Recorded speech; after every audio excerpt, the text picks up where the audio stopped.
నవంబర్లో విశాఖలో నిర్వహించే భాగస్వామ్య సదస్సును ప్రభుత్వం ప్రతిష్టాత్మకంగా తీసుకుంది.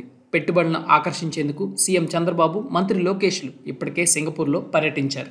అక్కడ పలువురు ప్రముఖులతో నిర్వహించిన సమావేశాలు, రోడ్ షోల్లో పాల్గొన్నారు. ప్రస్తుతం మంత్రి లోకేష్ ఆస్ట్రేలియా పర్యటనలో ఉన్నారు.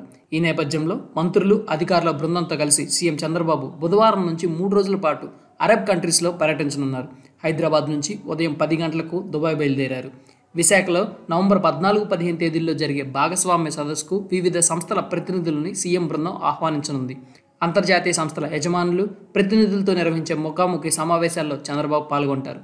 పారిశ్రామికవేత్తలతో పాటు యుఏఈ ప్రభుత్వ ప్రతినిధులతో భేటీ అవుతారు. పలు ప్రాంతాలను సీఎం బృందం సందర్శిస్తుంది. చంద్రబాబు వెంట మంత్రులు TG Bharath, BC Janardhan Reddy, CM secretary Karthikeya Mishra, పరిశ్రమల శాఖ కార్యదర్శి Yuvraj, APEDB CEO Saikanth Varma, Ratan Tata innovations hub CEO Dathri Reddy UAE వెళ్లే బృందంలో ఉన్నారు. మొదటి రోజు బుధవారం దుబాయ్లో సీఏఏ నిర్వహించే రోడ్ షోలో సీఎం పాల్గొంటారు. Sobha groups, Sharaf DG, trans world group, Lootah group, Dubai future foundation చెందిన ప్రతినిధులతో సమావేశమవుతారు. పారిశ్రామిక, ఐటీ పార్కులు, లాజిస్టిక్, గోదాముల సదుపాయాలు, పోర్టులు, షిప్ మేనేజ్మెంట్ రంగాల్లో రాష్ట్రంలో పెట్టుబడులకు ఉన్న అవకాశాలపై ఆయా సంస్థలతో చర్చిస్తారు. ఇక రెండో రోజు గురువారం అబుదాబిలోని బాబ్స్ మందిర్ని సీఎం సందర్శిస్తారు. ఆ తర్వాత వ్యాపారవేత్తలతో నిర్వహించే రౌండ్ టేబుల్ సమావేశంలో పాల్గొంటారు.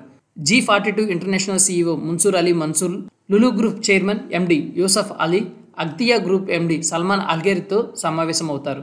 ఇక మూడో రోజు శుక్రవారం యాస్ ద్వీపానికి చంద్రబాబు వెళ్తారు. అక్కడ పలు సందర్శనల అనంతరం ఆ తర్వాత దుబాయ్ వెళ్లి యుఏఈ విదేశీ వాణిజ్య మంత్రి థానీ బిన్ అహ్మద్ అల్ జయీదు, ఆర్థిక పర్యటన మంత్రి అబ్దుల్లా బిన్ టౌక్ అల్మరీలతో సమావేశమవుతారు. ఎమిరేట్స్ బిజినెస్ రౌండ్ టేబుల్ సమావేశంలో పాల్గొంటారు. ఏపీ ఎన్ఆర్టీ ఆధ్వర్యంలో నిర్వహించనున్న తెలుగు డయాస్పోరా సమావేశానికి హాజరవుతారు.